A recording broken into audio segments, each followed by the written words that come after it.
మార్కెట్లో 3 types of clients అనేవాళ్ళు ఉంటారు. ఒకటి బ్లాక్, వైట్, రెడ్.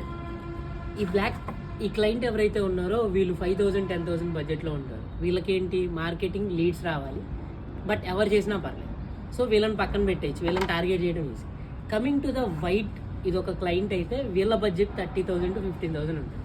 బట్ వీళ్ళకి హై ఎక్స్పెక్టేషన్స్ ఉంటాయి అండ్ వాళ్ళ వర్క్స్ కూడా చాలా ప్రీమియంగా కావాల్సి వస్తుంది. సో వీళ్ళు కొంచెం కాంప్లికేటెడ్, పక్కన పెట్టేయచ్చు. When it comes to red, వీళ్ళు చాలా ప్రీమియం క్లయింట్. వీళ్ళు ఎక్కడో 10 మందిలో ఒకళ్ళే ఉంటారు. బట్ వీళ్ళని మనం రీచ్ అవ్వాలి అంటే నెట్వర్క్ అనేది చాలా ఇంపార్టెంట్. వీడు 1,00,000 పెట్టచ్చు, 2 లక్షల యాడ్ బడ్జెట్ కూడా పెడతారు, మనం 50,000 పే చేయమన్నా చేస్తారు.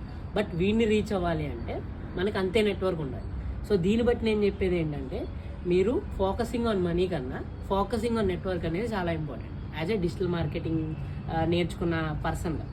సో ఇప్పుడు మీరు నెట్వర్క్ మీద ప్రిపేర్ అయితే ఆఫ్టర్ 6 months మీకు ఒక మంచి క్లయింట్ డేటాబేస్ ఉంటుంది అండ్ మీరు దాన్ని క్లయింట్స్గా యూజ్ చేసుకొని గుడ్ మనీ అనేది ఎర్న్ చేయొచ్చు.